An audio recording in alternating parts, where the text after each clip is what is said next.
O tema de hoje é sobre o prazer essencial. Nós vamos ver na palavra de Deus o que a palavra fala sobre o prazer conjugal, o prazer essencial. E vou explicar também para você, em nível psicológico, o que é o prazer essencial. Nós vamos falar sobre sexualidade e sexo. Talvez você fique se perguntando por que o bolo da cereja? Não é o inverso aí? A cereja do bolo, que é a expressão que costumamos usar mais frequentemente. É intencional colocar o bolo da cereja, porque nós vamos enfocar mais a questão da sexualidade. É bom entender e contrastar que a sexualidade é o bolo e o sexo a cereja. Então, às vezes a gente confunde as coisas, achando que o melhor é a cereja. Claro, a cereja ela está ali para dar um encanto, para dar o diferencial, mas a cereja ela tem um sabor intenso, mais forte até do que o próprio bolo. Mas até hoje eu não vi alguém ir para uma festa de aniversário, de casamento, para comer a cereja, apenas para comer cereja do bolo. Não, a gente vai para comer o bolo, porque o bolo é o mais interessante. Porém, em se tratando da vida entre um homem e uma mulher, um casal, a gente confunde as coisas. A gente vai para uma festa matrimonial, relacional, achando que o mais importante é a cereja, quando na verdade o bolo está à nossa disposição, tem muito mais quantidade, é um sabor mais suave, mas é permanente, enquanto a cereja ela acaba tão rápido, não é mesmo? Então vamos falar sobre esse assunto. Então vão ser 3 blocos. Primeiro bloco teológico, o segundo bloco vai ser técnico ou na área da psicologia, e o terceiro bloco vai ser de perguntas e respostas. Você pode já postar a sua pergunta no chat a respeito de sexo, qualquer que seja a sua pergunta, não tenha medo. Aqui nós não vamos tratar com nenhum tipo de leviandade, de baixaria, de forma alguma. Nós vamos tratar o sexo como, na verdade, ele é um presente de Deus para a natureza e a sexualidade também.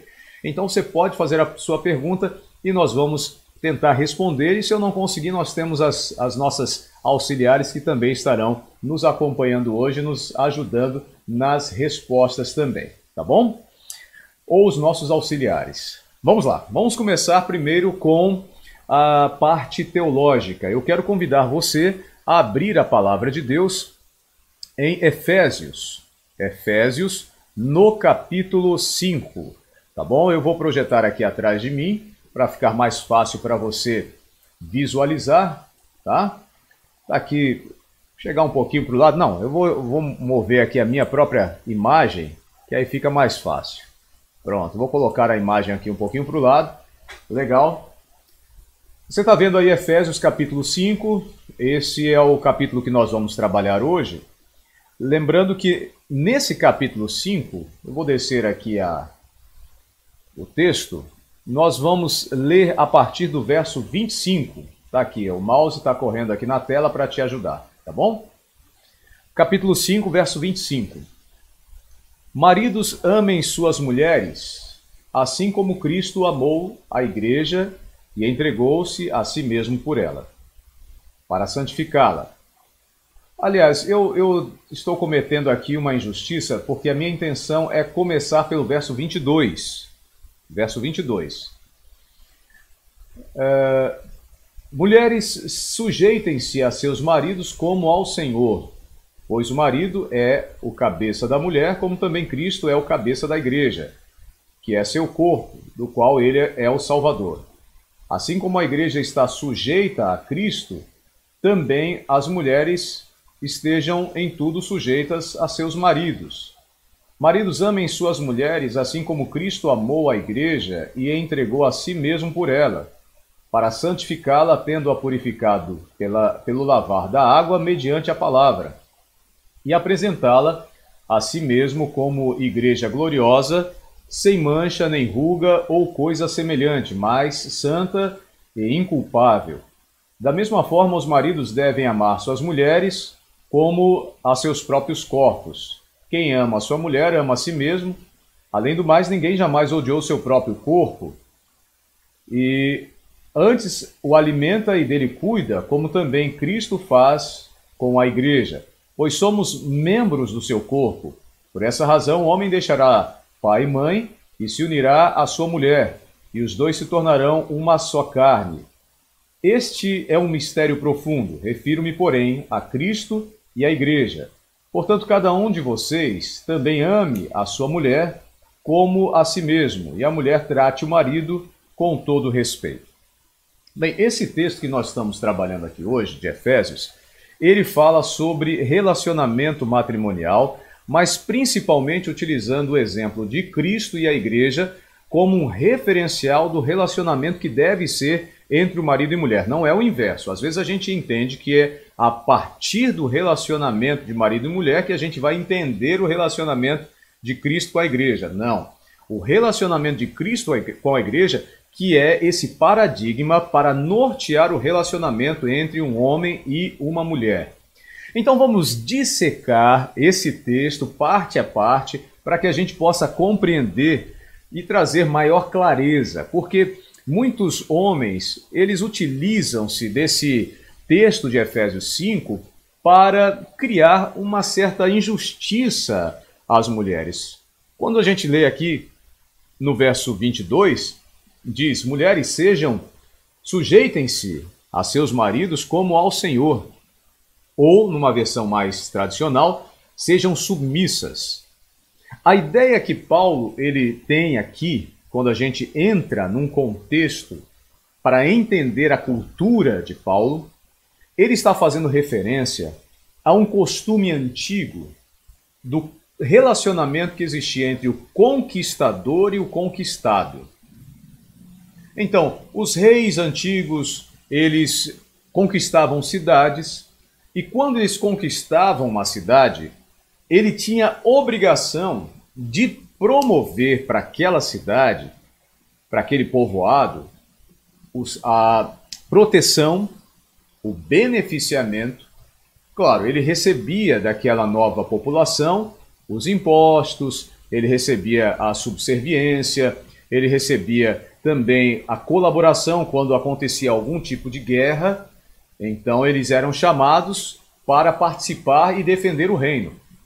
Mas o rei em si, tendo a sua comarca, tendo ali o seu distrito ou aquela cidadezinha, ele tinha a obrigação de estar sustentando. Então, o que Paulo está trazendo aqui, nesse contexto de sujeição, não é escravidão, muito embora acontecia de existir reis tiranos que escravizavam, exploravam, a gente vê na história bíblica isso acontecendo.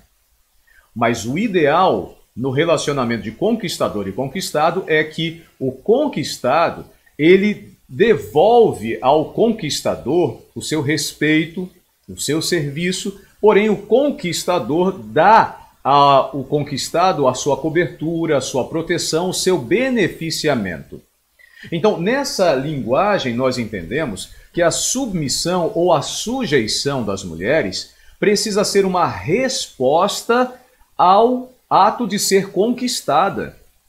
O conquistador, que é o homem, ele precisa diariamente evidenciar para a mulher que está oferecendo a ela subsídios para que ela seja feliz, para que ela tenha suas necessidades atendidas, a necessidade de segurança, a necessidade de vestuário, de embelezamento da sua estética, a necessidade de ser afirmada e confirmada publicamente como a esposa deste homem, amada diariamente, amada publicamente, ou seja, ela devolve para o conquistador esta submissão, mas não por imposição do conquistador, não por obrigação, não como uma forma escravista. Então, mulher, se por um acaso o homem com quem você convive está submetendo você a atitudes que são contrárias os seus conceitos, as suas ideologias, a sua cultura, a sua fé,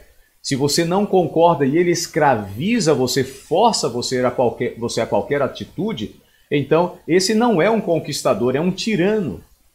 E você deve tomar uma decisão de não aceitar ser submetida a uma escravidão emocional ou física, de forma que esteja roubando a sua dignidade como mulher. O texto está falando, repetindo, só para a gente avançar, do relacionamento entre o conquistador e o conquistado, ou nesse caso a conquistada. Paulo utiliza o exemplo, ele vai ampliando quando você vai seguindo o texto. Observe no verso 23. Pois o marido é o cabeça da mulher, como também Cristo é o cabeça da igreja, que é o seu corpo, do qual ele é o Salvador. Assim como a igreja está sujeita a Cristo, também as mulheres estejam em tudo sujeitas a seus maridos. Então ele está apresentando justamente agora Cristo como conquistador e a mulher, igreja, como conquistada. Observe, o relacionamento entre Cristo e o conquistador e a mulher conquistada deve ser o paradigma. Agora, qual é a atitude desse conquistador Cristo? Veja, maridos, amem suas mulheres assim como Cristo amou a igreja e entregou-se a si mesmo por ela. Observe que esse conquistador, ele não está explorando a mulher igreja. Ele está dizendo, olha, haja como Cristo, entregue-se a si mesmo por ela. Não é forçá-la a se entregar a si mesmo. É o inverso. Então, quando o marido, ele num relacionamento chantageia a mulher, dizendo, olha, você é minha mulher e você tem que, desculpe usar a expressão, você tem que me dar. Você tem que fazer o que eu quero. Você tem que me dar comida no prato. Você tem que fazer isso e aquilo outro, casa limpa. Essas coisas, se a mulher fizer, tem que ser por amor, porque ela foi conquistada, não por imposição, por obrigação. Então os maridos se entregam, é o inverso. O relacionamento com Cristo, ao invés de a igreja, a mulher se entregar para o marido, é o marido que se entrega, o conquistador que se entrega para a igreja, para a mulher.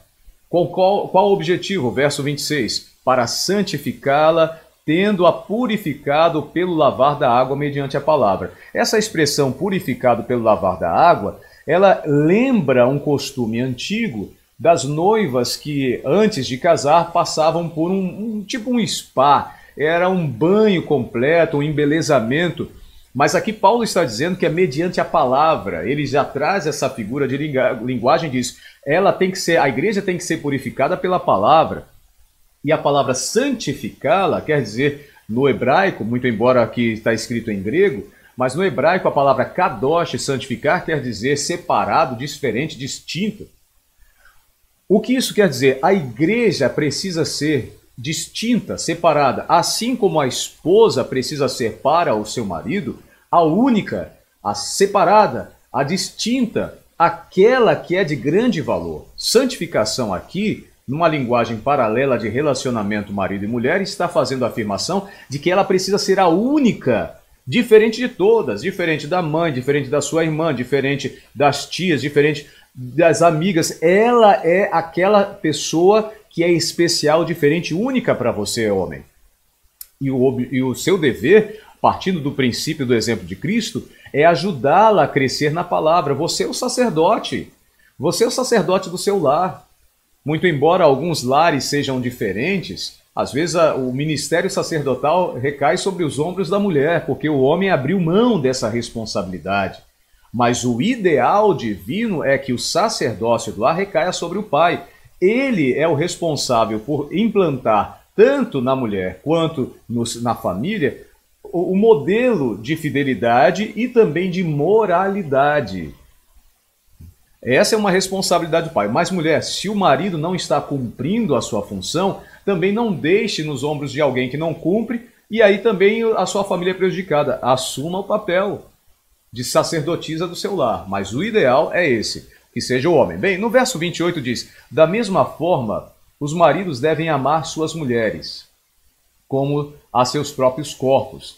Quem ama a sua mulher, ama a si mesmo. Então, o marido, ao amar a sua mulher, está amando a si, está sendo beneficiado. Né? Ao invés de exigir benefício, quando ele se dá, ele se doa para a mulher, quem está sendo beneficiado é o próprio marido. Quem ama a sua mulher, ama a si mesmo. Além do mais, ninguém jamais odiou o seu próprio corpo, antes alimenta e dele cuida, como também Cristo faz com a igreja. Aqui vem a responsabilidade, o seu voto matrimonial de sustentar, de prover o necessário, o amor, a segurança, a proteção, o alimento, o vestuário, a habitação, é responsabilidade do marido. Verso 30, pois somos membros do seu corpo, por essa razão o homem deixará o pai e mãe e se unirá à sua mulher e os dois se tornarão uma só carne. Esse verso aqui já é bem conhecido, Uma realidade que era praticada no passado é que as noivas saíam da casa dos pais e iam morar com o marido, na casa do marido, junto com os pais dele.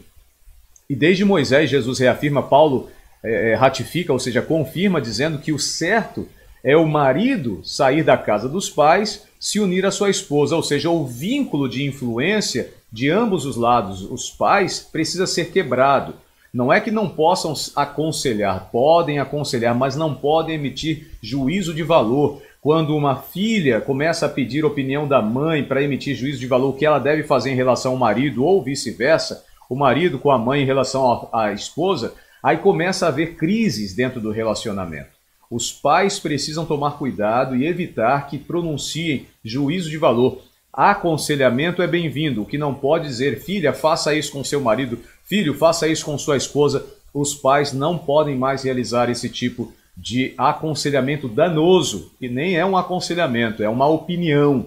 É influenciar o filho ou a filha a tomar decisões que essa pessoa tomaria que pode trazer prejuízo, porque é uma outra família, é um outro contexto. Então, na experiência do pai e da mãe, poderia dar certo, mas na realidade do filho, que é uma outra família ou da filha, pode ser outra situação e outra consequência, outro resultado. O verso 32 diz, esse é um mistério profundo, refiro-me, porém, a Cristo e à igreja. Portanto, cada um de vocês ame a sua mulher como a si mesmo, e a mulher trate o marido com todo respeito. Enfim, esse verso 33, ele traz um resumo de toda essa perícope, ou seja, toda essa seção. O que me chama a atenção é o seguinte, essa palavra amor que aparece aqui no verso 33, também ame a sua mulher, é do grego ágape, ou da raiz ágape, mas ele aparece flexionado como agapau, ou seja, ágape é o amor, muito embora você já tenha ouvido, olha, existem 3 tipos de amor, ágape é o amor de Deus para com os seres humanos, filéu é o amor de irmãos, e eros é amor entre marido e mulher. Um detalhezinho interessante que eu busquei aqui no Dicionário Bíblico Adventista, e que nem mesmo eu sabia, mas eu estou trazendo para você. O amor eros, na Bíblia não aparece nenhuma evidência do amor eros.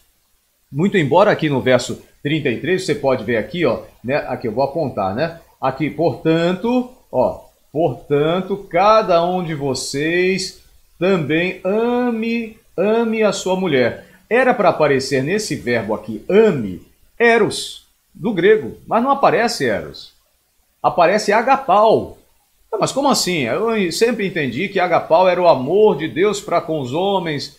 Não, querido, porque essa expressão agapau era muito comum entre os gregos, porque dá a entender dentro da cultura grega e da cultura judaica também que esse amor não está ligado a sentimento. O amor que está ligado a sentimento é o amor filéu. É o amor que é de pai para com mãe, de irmão para com irmão. Aliás, pai para com mãe, não, desculpe, de pai para com filho, ou mãe para com filho, retificando, de irmão para com irmão. Esse amor que brota naturalmente pela convivência, pela natureza humana. O pai ama o filho, a mãe ama o filho, a filha, e os irmãos se amam. Esse é o amor sentimental, de afetividade. Esse amor é o filéu. E às vezes que aparece o amor filéu na Bíblia, ele não aparece como amor ideal de Deus. Ele não aparece como dizendo, olha, ame a Deus como filéu, ame o seu irmão como filéu, apenas de sentimento. Não. Aparece sempre a referência agapau, que quer dizer, não é meramente o sentimento do ser humano para com Deus, mas é um sentimento, ou de Deus para com o ser humano, mas é um sentimento, não um sentimento, é uma decisão. O amor agapau é uma decisão. Envolve o intelecto, envolve a necessidade de decidir amar aquela pessoa. Não meramente reação ou reativo de um sentimento apaixonado. Não, é uma decisão. O amor agapau que aparece na Bíblia todas as vezes, ele vem com a intenção de dizer, decida amar a pessoa. E a decisão envolve prática, porque quando você decide, você pratica o amor. Eu não estou falando de fazer amor, eu estou falando de praticar. Ações de amor. E essa expressão agapau fala não de sexo, fala de sexualidade. E a sexualidade é o bolo. O que é a sexualidade? É você decidir amar. Decidir amar e praticar ações de amor, expressões de amor. A caridade, a Bíblia apresenta o amor como caridade também. é agir ao invés de ficar apenas na intenção ou no subjetivo. Você tem que decidir amar a pessoa com quem você convive, a despeito das suas falhas. A verdade é que o maior desafio para nós que somos casados é amar os defeitos e as diferenças daquela pessoa que convive conosco.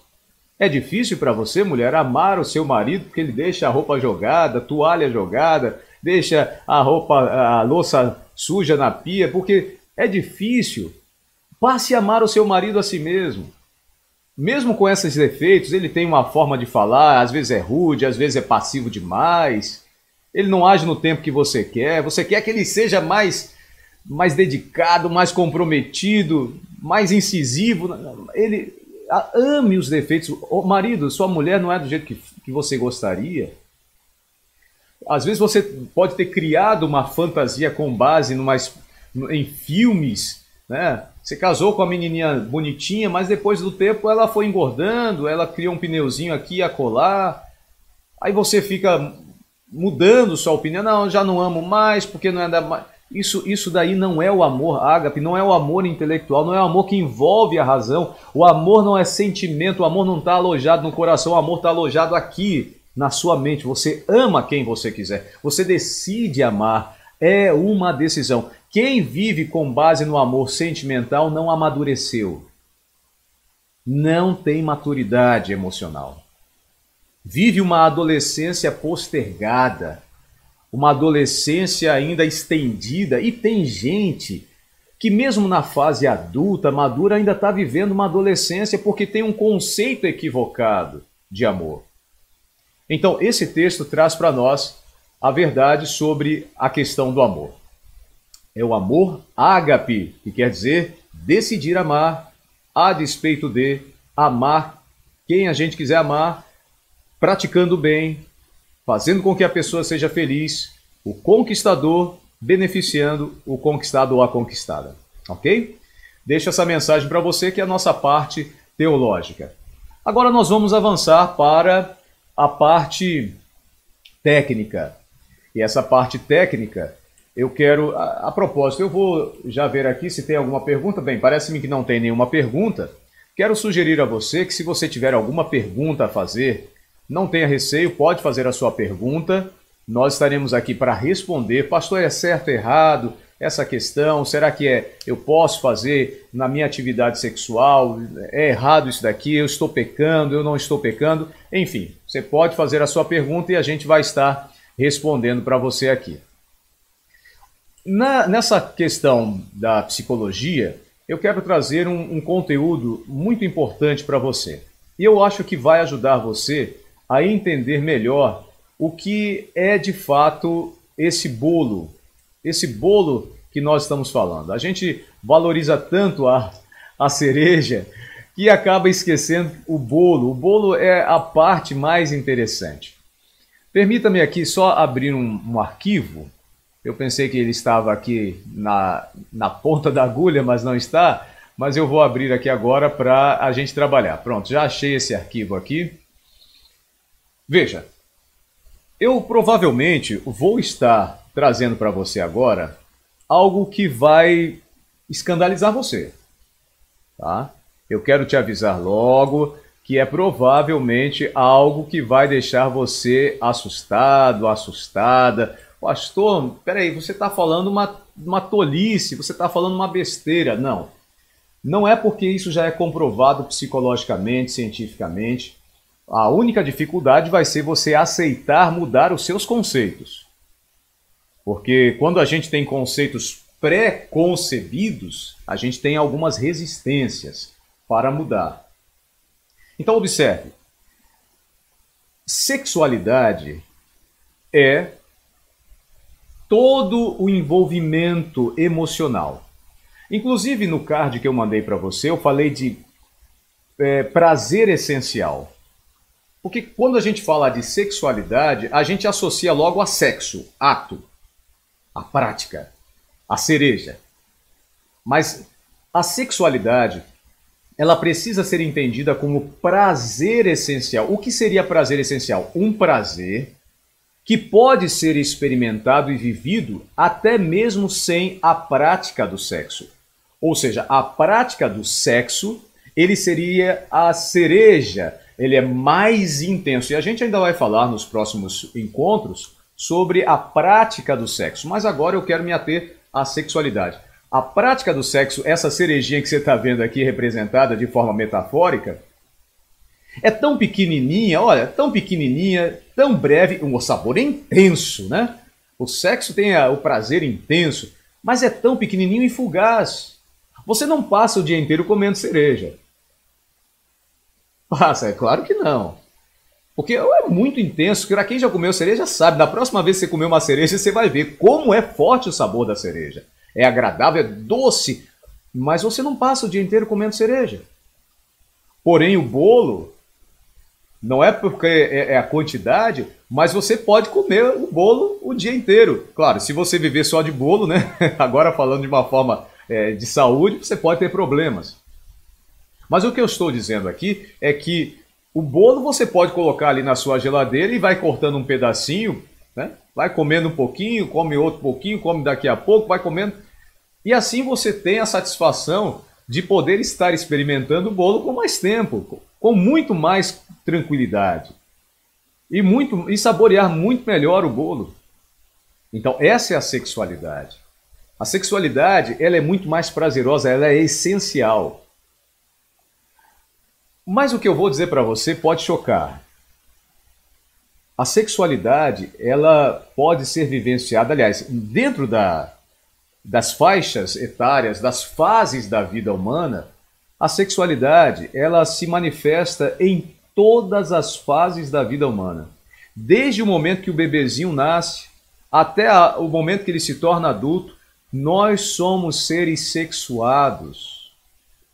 Nós vivemos a sexualidade.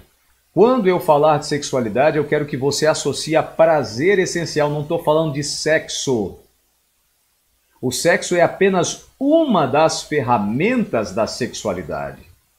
E você vai descobrir no programa de hoje que a sexualidade é vivenciada, esse prazer essencial, em todas as fases da vida do ser humano. Então vamos a primeira fase da vida do ser humano é a fase, bem, eu tenho aqui a doutora Zilda, que é uma profissional desta área, né? Ela é pediatra e ela pode me corrigir, doutora, mas eu estou trazendo aqui o conteúdo na área psicológica. A senhora pode me ajudar na área biológica, científica também. Mas como eu estava dizendo, a fase oral é a fase que vem que começa de quando a criança nasce até cerca de 18 meses. Nessa fase oral, a criança, ela sente na sua boca, ela tem na sua boca o contato com o mundo exterior. A sua boca, com as suas terminações nervosas formadas, a primeira parte de contato, de prazer que a criança sente é a sua boca. O seu restante do corpo não está totalmente desenvolvido na sua sexualidade e a gente vai analisar isso ainda aí para frente. Mas a primeira parte da criança que tem contato com o mundo exterior é a boca. Então, por exemplo, quando ela nasce, o primeiro contato que ela tem em nível de prazer essencial, não estou falando de sexo, estou falando de prazer essencial, de plenitude. Isso é chamado na psicologia de sexualidade. E Freud diz até que a criança nasce com essa sexualidade, lógico, mas eu estou traduzindo aqui a sexualidade para não causar um impacto e você achar que eu estou dizendo que criança gosta de sexo. Não estou dizendo isso. Eu estou dizendo que criança, como um ser humano, tem a sua sexualidade e é interpretada como um prazer essencial. Então, no momento que a criança nasce, qual a primeira atitude? Coloca no peito da mãe. Aquele contato com o peito da mãe provoca na criança uma sensação de prazer. Essa plenitude, porque nós somos seres sexuados, nós precisamos do prazer em todas as fases da nossa vida. E esse prazer essencial que provoca calmaria, tranquilidade, é essencial. Então a criança que toca no peito da mãe, sente o calor, sente o sabor do leite, ela está proporcionando, tendo um tipo de prazer necessário ao ser humano. Ela vai passar aquela fase. Tanto é que você vai ver a criança, às vezes, colocando o dedo na boca, colocando os objetos na boca. Por quê? Porque ela entende que aquela é a forma de contato que ela tem com o mundo exterior. E ela sente essa satisfação, ela sente esse prazer. Como falei para você, desde que nascemos, nós somos seres sexuados. Nós precisamos de ter prazer. Já imaginou? Você realmente acha que o ser humano na fase adulta é que tem prazer? Não. Deus criou o ser humano para ter prazer desde o momento que nasce. Então ele tem prazer em contato. A sua boca é esse instrumento da sexualidade para provocar o seu prazer essencial. Na sua infância, a criança tem esse prazer de plenitude, de satisfação, quando ela coloca algo na boca e ela provoca... Então, a mamadeira, as mães de plantão, né, sabem? Né? O filho está ali com fome, chorando, gritando, coloca a mamadeira, se acalma. Por quê? Porque aquilo provocou prazer. Ele já associou o leite morninho, com sabor e etc e tal. A criança toma e fica tranquila. Eu vou conversar com a doutora Zilda aqui, que é a pessoa mais experiente nesse momento. Vou ativar aqui o microfone, permitir que a senhora ative o microfone. Doutora, complementa aí pra gente, nessa fase oral da criança, né? Como é que como a senhora descreve em nível biológico essa satisfação, esse prazer que a criança experimenta nessa fase de 0 a 18 meses? Boa tarde, doutora, e boa semana. Ah, sim, realmente é uma fase muito importante, é a base até da personalidade da criança, e identifica prazer e segurança, e identidade também. A criança que amamenta ao seio da mãe, ela reconhece que ela é a mãe, que está em contato com a mãe, e é um binômio entre só duas pessoas. Então, esse binômio reconhece esse prazer seguro. Então, a amamentação da fase oral, né, é importante porque a criança se identifica que é dependente do outro e a mãe também se acha que tem que ter essa relação de dependência. E essa relação de dependência é uma relação segura e de identidade também. Então, a fase oral justifica a base do desenvolvimento humano, não só na nutrição, mas na parte da personalidade, do relacionamento, da segurança, da identidade mesmo. Muitos descontroles futuros podem ocorrer quando ocorre interferência nessa fase oral, se não for totalmente atendida. Então, quando há um relacionamento, esse binômio com segurança, é um relacionamento seguro, que a criança procura a mãe e a mãe se doa, igual um relacionamento realmente da fase de um relacionamento humano, né? Então, é importante valorizar a amamentação, né? O que muitos, às vezes, desprezam, um quadro natural, que a amamentação é um relacionamento natural, é essencial não só para a nutrição física, né, a parte física, mas de toda a personalidade, todo o desenvolvimento humano depende também desse relacionamento. Amém. Entre fase oral. Obrigado, doutora. Grandes recomendações. Inclusive, isso que a doutora Zilda falou nos revela o seguinte: quando a criança ela não é atendida nessa fase oral, quando ela não tem o prazer essencial nessa fase, isso pode prejudicar, como ela disse, a identidade e o futuro dessa criança. Pode prejudicar essa criança até no seu relacionamento sexual no futuro, no seu relacionamento conjugal. Daí a importância. Tem mães que pensam assim, vou tirar logo do peito e colocar logo a mamadeira. Ok, mas o recomendável ainda é a amamentação no peito. Bem, mas enfim, a gente aqui não está trabalhando essa questão da pediatria, estamos buscando aqui o suporte da doutora Zilda para nos ajudar. A questão aqui é você entender que essa sexualidade, esse prazer essencial é natural. A criança sente o prazer. Nesta fase, na primeira fase, o prazer essencial da sexualidade da criança é quando ela está tendo contato através da sua boca com o leite materno, com o peito da mãe e com os objetos que ela tem ao seu redor. Ela leva para sentir o prazer. Passada essa fase, nós vamos para a fase anal. Essa já é um outro órgão do corpo que começa também a se desenvolver, o esfíncter começa a se desenvolver. Então vai dos 18 meses até os 3 anos de idade. A criança acha bonitinho o cocô que ela faz, ela aprecia, né? Então você percebe que naquela fase a criança está ali, a mamãe e o papai, olha o cocô, que bonito cocô, né? Quem tem filho nessa fase percebe. A criança entende que aquilo dali é um prêmio que ela dá a si mesma. O fato dela usar o esfíncter anal provoca uma sensação de prazer. Então agora já acrescenta ao seu corpo esse prazer essencial. Ela acha que consegue inclusive controlar o mundo ao seu redor, controlar os pais com o seu cocô. É da natureza humana. Então esse prazer essencial. Tanto é que você vai perceber também que há situações da criança querer manipular o cocô, pegar o cocô, sujar-se com o cocô. E muitas crianças gostam até de brincar de massinha no lugar do cocô. Isso é natural, é dessa fase. O que eu estou dizendo é que nessa fase anal, o prazer da criança começa a ser deslocado da boca para o seu desenvolvimento em nível psicológico anal. Porque ali ela começa a sentir esse prazer, começa a desenvolver esse hábito de lidar com o seu cocô como se fosse um brinquedinho, como se fosse algo que ela pudesse realmente proporcionar prazer a ela. Doutora Zilda, complementa então, a senhora aqui é especialista, é pediatra, fala pra gente sobre essa fase, por favor. Ativa o seu microfone, doutora. Pronto, fique à vontade.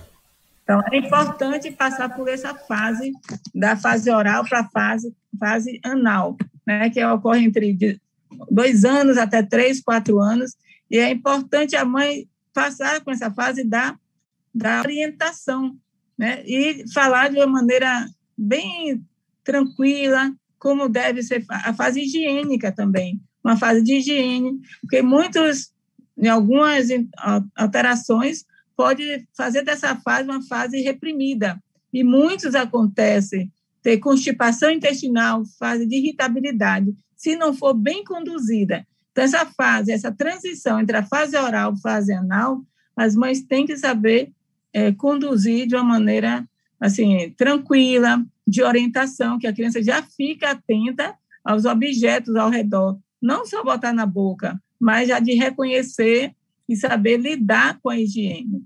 Então, da identificação também, de reconhecer, se chama sexo anal. É sexual e anal, não é sexo anal.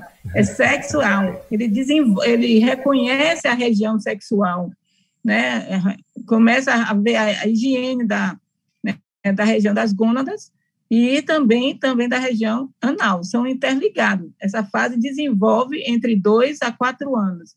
E é importante uma direção orientada dos pais de quem envolve, porque pode ocorrer alterações, distúrbio nessa fase também. Ok. Certo? Então vamos avançar, então, vamos estudar aqui mais sobre essa questão. Obrigado, doutora, vou chamar a senhora daqui a pouquinho mais, hein? Bem, saindo dessa fase anal, nós passamos para a fase fálica, que vai dos 3 anos aos 6 anos. É aquela fase onde as crianças começam a brincar com o seu órgão genital. Isso daí, para alguns pais, eles ficam assustados, porque, por exemplo, os meninos começam a exibir o seu pintinho, a menina começa a ficar em conflito. O que aconteceu? Onde está o meu pintinho? Por que ele tem? Por que eu não tenho? E começam as comparações, as observações dos sexos, né? Então, essa fase fálica, dentro de falo, né, do pintinho, né, fazendo referência. Mas essa fase em que os meninos e as meninas começam a contrastar, começam a perguntar, a se questionar, e o menino começa a sentir prazer em exibir, é um tipo de prazer essencial. A manipulação, inclusive, desses órgãos genitais em nível de conhecimento, alguns pais ficam assustados, meu filho está se masturbando, não toca aí, menino, olha, menina, não, isso daí não é para você tocar. Então, você acaba criando na criança esse conceito de nojo, de pecado, de que, não, você tem que estar orientando, tem que estar mostrando, tem que estar falando na linguagem da criança. E, claro, também cuidar com essa questão de ostentar demais e inibir demais. Porque quando você fica dizendo para o menino, olha, mostra o pintão, cadê o pintinho do menino, cadê? Aí o menino acha que ele... Mas em contrapartida, as meninas a gente trata assim, não fica mostrando, esconde e tal.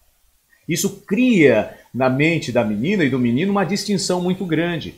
Você não precisa ficar exibindo também o órgão genital da menina, nem exibindo o órgão genital do menino, mas também não precisa ficar incentivando o menino a ficar se exibindo ou se escondendo. É natural, deixa essa natureza acontecer, vai orientando com muita classe, com muito cuidado, com muito amor, tá? Para que não haja excesso. Ela está num processo de conhecimento do seu próprio corpo. Então, a educação sexual vem, a mais adequada vem dos pais, não vem de fora não. E as nossas crianças de 3 a 6 anos, que vivenciando essa fase fálica, precisam entender gradativamente. E é um prazer que ela tem. É uma fase de prazer. Então você percebe que logo no início, de 0 a 18, a boca, depois passa de 18 a 3 anos, o ânus, depois já vai para o órgão genital. O corpo está em desenvolvimento. O corpo está em andamento. Então, esse prazer essencial à sexualidade vai se desenvolvendo ao longo da vida do ser humano. Doutora, a senhora quer falar alguma coisa sobre essa fase? Ou posso avançar? Pode falar. Pode avançar. Normalmente já falei dessa fase que juntou a fase anal e a fase fálica. Como eu falei, a fase nós juntamos como a fase sexo anal sexual, né? Que essas duas fases que o senhor desenvolveu em 3, né? Anal, na verdade, a biologia e a psicologia, elas se encaixam, mas em alguns momentos a psicologia vai estabelecendo algumas etapas, algumas diferenças, né? Mas é na mesma linha. Então eu vou seguir aqui. Aí nós chegamos à fase da latência. Qual é a fase da latência? É a fase de 6 a 11 anos. O que é essa fase? Por exemplo, se você... talvez você já tenha estudado sobre o vírus da herpes, né? O vírus da herpes é um vírus que ele fica latente ali no corpo da pessoa, esperando a imunidade baixar para que ele possa atacar. E nós temos outros vírus que são assim também. Então, vírus que ficam parados, estagnados ali no corpo, quando a imunidade da pessoa baixa, aí ele age. Então, essa latência, com essa ideia, essa fase de latência, ela vai dos 6 aos 11 anos. E eu estou observando isso porque eu tenho 2 meninos nessa fase. Passa aquela fase, a fase fálica, a fase anal, a fase oral, e agora chega a fase de latência. A sexualidade está ali dentro, mas ele começa a desenvolver outras formas de ter o prazer essencial, que é com os amiguinhos, o relacionamento com os coleguinhas, as brincadeiras, o corre para cá, corre para lá, o relacionamento com os pais, enfim, essa fase de latência onde o menino e a menina não pensam mais no seu órgão sexual, no anal, ou do cocô, ou em colocar tudo na boca, essa fase de latência é uma fase de transição, aí o pai e a mãe ficam tranquilos, né? Nem pensa em namorado, né? 6 a 11 anos de idade, mas ali está em latência, aquilo dali está só aquietado ali, e a criança busca esse prazer essencial, essa sexualidade, em outras formas. Como ela encontra esse prazer? Quando está brincando com os coleguinhas, corre, corre, pega, pega, bicicleta, skate, patinação, aquela comunidade. Quando vai visitar um irmãozinho, um coleguinha, um priminho, quando está em família, brincando, esse prazer essencial acontece. Há uma necessidade, ela simplesmente desloca do seu corpo para as suas relações sociais. Ela desloca para as atividades com grupos, com crianças da mesma idade. E esse prazer essencial acontece. Observe que essa sexualidade está presente em todas as fases da vida humana. Aí, passando essa fase aí de latência, doutora, a senhora quer falar sobre a fase de latência também? Alguma coisa nesse sentido? Quer contribuir? Não, ela fica latente mesmo. Vão despertar só depois dos 10 anos, nesse período da pré-adolescência. Essa fase é fase de interesse pela educação, né, de relacionamento com os pais e também da alfabetização. Então, desperta também, não só de relacionamento entre amigos, mas focaliza na alfabetização, no interesse de aprender a conhecer o ambiente, que esse ambiente seja seguro, né? Então, eles ficam latentes, mas eles ficam observando o ambiente seguro. Entendi. Obrigado, doutora. Oi? O que seria de mim se não fosse a senhora aqui comigo, hein? Grato pela sua ajuda constante. Bem, então, voltando aqui ao que estávamos falando, aí sim, quando sai dessa fase dos 11 anos, após esta fase, é que chega a fase da puberdade. Essa fase da puberdade tem a ver com a área biológica, que os hormônios começam a serem desencadeados no corpo, a menina começa a ter a sua menarca, a primeira menstruação, formam os seios, a cintura se alarga, os quadris, aí vai criando as formas, o rapaz também, o menino vai criando pelos, a menina também. Essa fase genital é que começa então a mudança do prazer essencial como ferramenta, ou seja, se o prazer essencial antes, a ferramenta desse prazer essencial da sexualidade era a boca, depois passou a ser o ânus, depois passou a ser a manipulação dos órgãos genitais e depois ficou latente, passou a ser mais social, né? A sexualidade passou a ser desenvolvida em nível social, de relacionamentos, ficou latente, agora ela aflora de vez utilizando a ferramenta que você e eu, como adultos, já conhecemos, entendendo que o sexo é uma ferramenta da sexualidade na fase a partir da puberdade e vai ao longo de toda a nossa vida.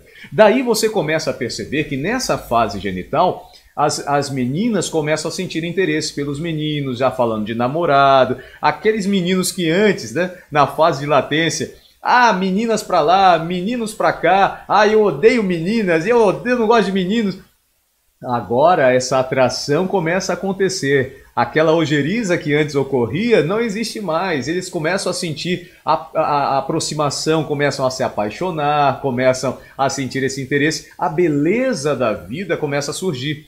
Então, é necessário nessa fase genital os pais aconselharem, os pais sentarem para conversar. Quantos pais ficam com medo de falar sobre sexo? Querido, quando o pai e a mãe falam sobre sexo com seus filhos, está privando eles de aprender de forma errada. O que acontece? Cerca de 65% dos jovens buscam conhecimento sobre sexo na internet, em sites pornográficos, onde não vai ter informação adequada. 15% recebe informação dos seus pais. Isso tem sido preocupante porque os pais, com medo de falar sobre a sexualidade, achando, não, mas se eu falar sobre sexualidade, sobre sexo com meu filho ou com a minha filha, eu vou estar empurrando meu filho para a prática. Não, ao contrário, você minimiza a curiosidade do seu filho ou da sua filha. Ela perdendo a curiosidade, ele perdendo a curiosidade, ele já sabe como é, ele não vai querer ficar praticando sabendo quais são as consequências. Então, pai, mãe, as melhores pessoas para uma educação sexual, explicando com qualidade, da forma certinha, como acontece o sexo, qual é o objetivo. Você tem dificuldade para falar? Então procure um psicólogo, procure um livro, procure uma informação, um profissional, ou até mesmo a gente pode ajudar você de forma virtual, como você poder falar com seu filho, sua filha, sobre a sexualidade nessa fase. Mas você não pode deixar que o inimigo venha e implante de forma errada as curiosidades, respostas às curiosidades desses meninos nessa fase. Eles querem saber. Então, a partir dessa fase, da fase genital, para os nossos dias, é que nós entendemos agora que o ser humano sempre foi um ser sexuado. Sempre ele teve desejo, ou melhor, sempre ele teve o prazer essencial. A diferença está em que cada fase, a ferramenta desse prazer essencial é uma ferramenta, um órgão em formação. Então, repetindo, na primeira fase oral, de 0 a 18, é a boca, 18 meses, né? Na fase de 18 meses a 3 anos é a fase anal, é o órgão, é o ânus. A fase fálica já passa para o órgão genital, de 3 a 6 anos. E de 6 a 11 anos é o período de latência, onde ele vai ou ela vai se externalizar, extraindo ou tendo o seu prazer essencial no relacionamento social com seus coleguinhas, com as brincadeiras, com a família, etc. Agora, quando chega a fase genital, a puberdade, é que se estabelece de fato a mudança desse eixo para a cereja. A cerejinha do bolo que a gente tanto fala, para o sexo. E a gente achava, a maioria de nós, que o sexo era tudo. Então falar de sexo com criança, ou de sexualidade para um adolescente, para uma menina, um menino, isso é pecado. Não. O sexo precisa ser entendido na sua devida proporção e no seu devido valor. Não confunda, querido, querida, sexualidade com sexo.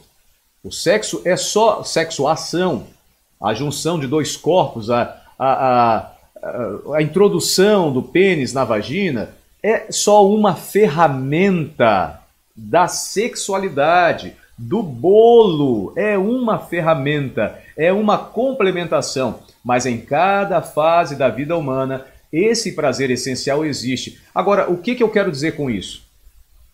Quando você inverte o processo, você está dizendo a cereja é mais importante que o bolo. Muitos casamentos estão tendo problema, muitos relacionamentos, porque casais estão entendendo que se não tiver sexo, não tem alegria no casamento. Ao contrário, você pode desenvolver a sexualidade, o prazer essencial no relacionamento com a sua esposa, com o seu marido, num aconchego, num abraço, num beijo, num eu te amo, numa saída social. Olha, você está resgatando tudo aquilo que desde o 0 ano de vida, né, desde o primeiro ano de dia de vida até hoje, você ainda está aí dentro de você. O prazer de comer uma comida gostosa, preparada por uma esposa, ou você levar a sua amada ou seu amado a um restaurante e desfrutarem de um ambiente social, com a família, uma paisagem bonita, bucólica, um pôr do sol, o mar. Ou seja, a sexualidade é o bolo, a sexualidade é muito melhor. A cereja do bolo é só o ápice, é o complemento, é a intensidade, é uma representação, mas não confunda, não troque isso. Ambos são importantes. Eu não estou desmerecendo um em função do outro, mas o que eu não posso é supervalorizar como a nossa cultura latina tem valorizado. Você liga a televisão, você assiste um filme, você está no jornal, você está no intervalo comercial, você está na internet, e é TikTok para lá e WhatsApp para lá, para cá, e várias coisas evidenciando sexo, sexo, sexo, sexo, sexo, como se isso fosse o único motivo de existência do ser humano, e não é. Deus criou o ser humano para ter prazer essencial. O ser humano é um presente de Deus, o prazer essencial é um presente de Deus. E você pode, inclusive, ter prazer essencial no relacionamento com Deus. Há pessoas que decidem não casar, há pessoas que decidem viver uma vida de carreira solo e têm o seu prazer essencial com Deus. E não necessariamente quer dizer que isso seja uma banalização, não. É porque essa pessoa descobriu nesse relacionamento com Deus algo que satisfaz essa pessoa. Então, com sexo ou sem sexo, o que importa, querido, é que o prazer sexual ou a sexualidade, o prazer essencial, seja a prioridade na sua vida. Ok? Bem, agora são 6h28, a gente vai abrir oportunidade para as perguntas. Perguntas que você tem, nós temos outras perguntas. Enquanto alguém está fazendo aqui uma pergunta, eu vou buscar outras, você pode postar. Doutora Zilda Santos, o Jackson Oliveira fez a seguinte pergunta. Vamos para o último bloco aqui, você tem a oportunidade. Pode postar as suas perguntas, hein? O Jackson Oliveira fez a seguinte pergunta. E a relação da criança com a chupeta? Ali também existe prazer? Sim, Jackson. Ali existe prazer. Quando a criança coloca a chupeta na boca, ela está desenvolvendo um prazer essencial, uma forma de acalmar, de tranquilizar. Quer ver? Deixa eu falar uma coisa para você. Até hoje, quando está frio, quando o clima está bem frio, né? E as mulheres gostam disso. Pegam um chocolate quente, se envolvem num cobertor, ou o marido se aconchega ali junto à mulher e fica colado um no outro. É um prazer ou não é? Sem sombra de dúvida. Prazer essencial. A criança, quando ela chupa a chupeta, ela tem esse prazer essencial, mas não necessariamente seja só na chupeta. Ela tem tudo, quando está de 0 a 18 anos, o contato com a boca, ela tenta desenvolver esse prazer essencial. Por isso que nem sempre a gente pode deixar a criança sozinha ali, colocando tudo na boca, porque pode engasgar. Você tem que tomar cuidado quanto a isso. Então, a pergunta dele é a seguinte, né? Ele fez uma pergunta E se ali existe prazer? Sim, a resposta é essa. Tanto que existe uma grande dificuldade de tirar esse hábito das crianças. Doutora Zilda, aí agora a senhora vai ajudar o Jackson, né? Como é que se faz para tirar esse hábito das crianças? Há um tempo específico? Qual é o processo? Muito embora a gente saiba que o excesso de uso de chupeta pode prejudicar também a saúde da criança. Eu posso estar equivocado. Me esclareça, doutora. Sim, tanto os pediatras como os fisioterapeutas, eles liberam a chupeta, mas num certo período, direcionado entre bebezinho de 2 meses até 2 anos, equivalente na fase oral, tá? Principalmente quando o bebê está com a ausência da mãe, ou algum estresse que acontece, ou a carência, então a gente libera a chupeta, que também não deforma, né, a fase, né, na boca, e também satisfaz. Então, a chupeta é liberada até para ajudar a criança a ficar calma e direcionar só um período.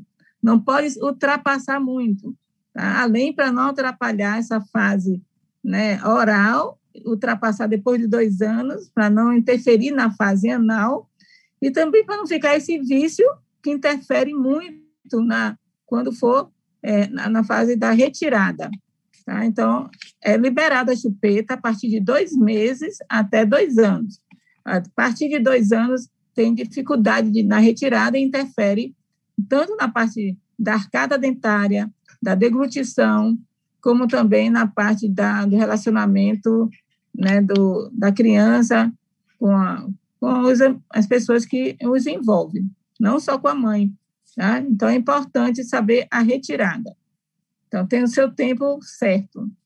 Ok, doutora. Muito obrigado. Está aí a recomendação para o Jackson. Bem, enquanto você vai fazendo a sua pergunta, ou se você não quiser, a gente vai respondendo, porque enviaram para a gente aqui muitas perguntas no último programa que a gente teve. E a gente vai respondendo gradativamente a essas perguntas. São várias perguntas bem picantes, bem diferentes, e a gente está aqui para ajudar você no esclarecimento. Uma das perguntas que enviaram para a gente é a seguinte: pastor, ir ao motel com o marido... não, eu acho que já respondi isso no programa anterior, né? Pastor, como posso apimentar a relação? Como posso apimentar a relação? Já falei, eu acho que eu já falei sobre isso, mas eu vou falar novamente aqui. Querido, querida, a melhor maneira de apimentar a relação é vivendo uma sexualidade saudável. A melhor maneira de apimentar uma relação é viver a sexualidade, o prazer essencial, aquilo que pode ser vivido fora da cama e não na cama. É começar durante o dia com a sexualidade, acordou, uma expressão de carinho, de afeto, dizer eu te amo, preparar um de jejum, um abraço, um aconchego, um sussurrar no ouvido, um beijinho no pescoço, é uma declaração de amor no WhatsApp, é um presentinho aqui a colar. São várias as formas que você pode praticar o amor. Lembra que no primeiro tópico, na primeira parte da nossa palestra aqui, eu falei sobre o amor ágape que a Bíblia fala, do marido para com a esposa. É uma decisão intelectual. É uma prática de amar.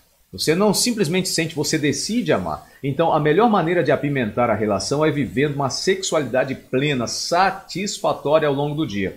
O que vai ser utilizado na cereja do bolo, ou o momento do sexo, talvez não seja tão necessário como alguns pensam. Como, por exemplo, fantasias, ou brinquedinhos aqui e acolá, como se essas coisas fossem de fato apimentar a relação, dar sabor à relação sexual. Como se a relação sexual fosse o bolo e o bolo fosse a cereja. Não, é o inverso. Quando você vivencia a sexualidade com qualidade, a relação sexual se torna tranquila, e talvez não haja nem necessidade desses recursos para apimentar, porque os recursos para apimentar uma relação sexual podem ser paliativos para iludir você achando que a sua sexualidade está boa e não está. Pode não estar.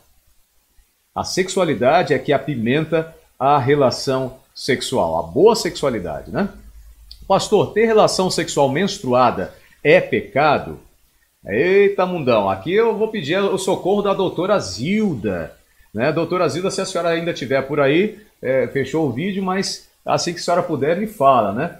Mas eu vou apresentar aqui o meu parecer, né? O parecer bíblico. O doutor Azildo já apareceu, só enquadra novamente o seu rosto, doutor Azildo, que nós não estamos conseguindo visualizar a senhora devidamente, tá bom?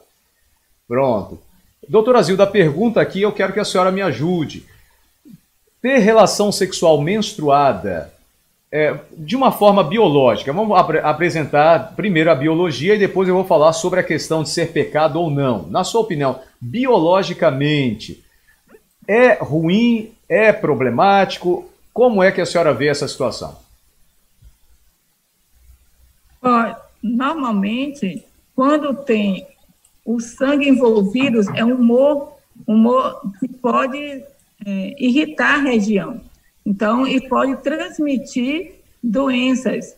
Por mais que você conheça o seu parceiro, o que você tenha feito, né, aqueles exames pré-nupciais, né, pré-natal, mas ocorrem muitas doenças sexualmente transmissíveis nesse ato onde ocorre o contato com o sangue. Então, o sangue predispõe, tipo assim, uma sopa para produzir germes. Então, é ideal que não ocorra, tá? Não quer dizer que se ocorrer uma vez esporadicamente, fazendo a conduta de higiene e fazer né, aquela parte de controle, né, do ato no percurso, é ideal não fazer nesse período. Dá para esperar. Tá? Se não der para esperar, ocorre, mas pode ocorrer uma transmissão de alguma patologia nesse atrito com sangue, que é um humor de produção de germes. Tá? Ok, doutora, então, muito obrigado. Muito obrigado por esse esclarecimento. Então, na questão biológica, a doutora Azilda explicou. Agora, na questão teológica, na esfera teológica, a Bíblia fala, lá em Levítico, que não se deve, era proibido um homem ter relação sexual quando a mulher estivesse menstruada. Tanto é que existia lei cerimonial, a mulher ficava imunda durante um determinado período, não podia chegar-se a ela. Mas numa época que a ciência não estava tão desenvolvida como hoje, Deus já havia se antecipado para evitar que essas enfermidades que a doutora Azilda acabou de falar viessem a se proliferar, porque como não existia medicina desenvolvida, não existiam recursos, medicamentos, o mais certo era a prevenção. De qualquer forma, o sexo no período menstrual pode ser muito desconfortável para a mulher, pode ser algo que exija uma certa higiene. Eu pessoalmente gostaria de seguir a sugestão da doutora Azilda e apresentar essa proposta. Se puder evitar, evite fazer o sexo, até para preservar a mulher, até para preservar de qualquer patologia, mas se não tiver como, então use ali a camisinha, alguma coisa que possa evitar que haja aquela situação tão constrangedora, tanto para a mulher quanto para o homem, tá bom? Vamos lá, tem perguntas aqui no nosso chat. A pergunta é a seguinte: temos a restrição de alimentos imundos e, à luz da Bíblia, quais as práticas abomináveis entre os casais? De primeira instância, a sodomia. A sodomia é condenada na Bíblia de canto a canto. Sodomia, que é sexo anal. Ponto pacífico aqui. Com relação a outras situações abomináveis, a Bíblia vai falar de porneia, que é o adultério. A Bíblia vai falar de comportamentos impróprios, de bestialidade. A Bíblia vai falar de outras coisas. Então, quando o ser humano ele está tendo relacionamento sexual com alguém de fora da família, ou com um animal, ou qualquer tipo de comportamento leviano, isso é uma abominação. Tá bom? Então a Bíblia apresenta dessa forma, e ponto pacífico é aquele: sodomia, nem pensar, a Bíblia condena completamente. Outra pergunta aqui: pastor, como ficamos informados dos seus programas e palestras? Como está? Eu recebi o link deste de uma amiga. Ok, então eu vou esclarecer a você, Silvânia. É o seguinte: nós mandamos para a família Mave esses links para você estar assistindo, para você estar acompanhando.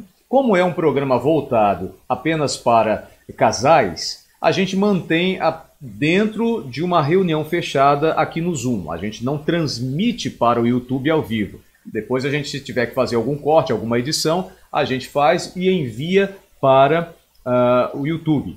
Mas, se você quiser participar com a gente de forma interativa e instantânea, você pode copiar esse número que está aqui, olha, na sua tela, tá? Vai aparecer aqui novamente, 99 111 7241. Manda para mim um WhatsApp pedindo a inclusão na lista de transmissão. Aí eu incluo você e você vai estar recebendo constantemente os nossos links. Inclusive, nós temos todos os dias, 6 horas da manhã até às 7, o culto matinal. E temos também outros programas. Na segunda-feira à noite, nós temos Descobertas com o Dr. Joaldo, que apresenta. Nós temos na terça-feira à noite um programa voltado para a área psicológica com a com Viviane Costa, que é a nossa enfermeira, e também com a doutora Leila Cavalcante, que é um programa muito bom, recomendo que você assista. E assim a gente vai criando outros produtos aqui para ser apresentados. Mas esses são os que, por enquanto, estamos apresentando. E o sábado à tarde, nós temos de 15 em 15 esse programa, que é o bolo e a cereja. Eu coloquei intencionalmente aqui o bolo da cereja justamente para falar sobre sexualidade. E no sábado de manhã, todos os sábados às 6h30, tem a classe dos professores, que é recapitulando a lição da escola sabatina. Tá bom? Então fica aí a informação para você. Ieda Câmara diz, que pena, só pude entrar agora. Ieda, então fique tranquila, a gente vai preparar e vai mandar o link para o YouTube, aliás, vai postar no YouTube o vídeo de hoje e vamos depois disponibilizar o link para você, caso você não tenha acompanhado todo o programa. Não tendo mais perguntas, então a gente vai encerrar aqui. Quero agradecer a doutora Zilda pela sua participação, que Deus a abençoe. Não tivemos a participação das demais ou dos demais também, podemos ter outros convidados aqui também para estar contribuindo, colaborando com esta área. Doutora, muito obrigado mais uma vez, a senhora aqui é a nossa grande parceira, grande escudeira do MAV também, desde a fundação e desde a inauguração do MAV, a senhora está com a gente, que Deus te abençoe. Pode fazer a sua despedida para o nosso grupo, doutora. Não, é uma satisfação também acompanhar aqui com nossos amigos e irmãos, tá? E é importante passar informações. O mundo precisa de informações, é melhor, né, se informar para não errar. E muitos jovens, né, e às vezes casais estão em conflito por não conhecer detalhezinhos até da sua infância e dessa fase tão importante da sexualidade e do respeito próprio, né, do respeito mútuo, e até do conhecimento das próprias alterações biológicas, tipo a parte dos hormônios. Devemos nos conhecer também sobre os hormônios, como estão os nossos hormônios. Então, é importante fazer uma avaliação hormonal e também fazer uma visita, uma consulta com o especialista, né? O homem com o proctologista ou pode ser proctologista ou nefrologista, e a mulher com a ginecologista. Então, é importante saber isso, além do conhecimento que devemos procurar com fontes seguras, né? Psicólogos. Então, é importante todo um contexto para a gente viver essa sexualidade de uma maneira mais ampla, né? Para que a cereja do bolo seja um elemento importante, mas não só o único, né? O mais importante, mas não só o único processo. É verdade, que doutora. Deus abençoe a todos, que possamos cada dia mais procurar. Muito obrigado, que Deus abençoe a senhora. E eu quero só para finalizar deixar o seguinte pensamento. Olha, Deus te criou para viver a sexualidade, para viver esse prazer essencial. Deus te criou para ter prazer essencial, não é para fazer sexo o dia inteiro, tá bom? O sexo é a cereja do bolo. Sempre que você pensar nisso, você vai lembrar, eu gosto de ir na festa para comer o bolo. Cereja é só um complemento, é importante, é ideal, é bom, mas cuidado quando você inverte os valores e pauta o seu relacionamento matrimonial apenas com base no valor do sexo como prática. Isso pode estar diminuindo o seu relacionamento, pode estar minimizando a sua felicidade e pode estar trazendo frustração para o relacionamento conjugal. Que Deus te abençoe. Muito obrigado pela sua atenção. Vamos encerrar com uma oração agora. Querido Pai, nós te agradecemos por esse conhecimento, te agradecemos pelas bênçãos e pedimos que o Senhor esteja nos ajudando a ter qualidade melhor relacional, a apimentar o nosso sexo com o nosso cônjuge, mas de forma que esse apimentar, Senhor, seja como uma vivência da sexualidade, do amor latente, das decisões de amar, das expressões do afeto diariamente. Senhor, nos ajude a ter famílias mais saudáveis, casais mais amáveis, casais que realmente representem a imagem e semelhança do Senhor nosso Deus. Muito obrigado por esse momento, por esse encontro. Abençoe, Senhor, nossa semana, nós pedimos em nome de Jesus. Amém.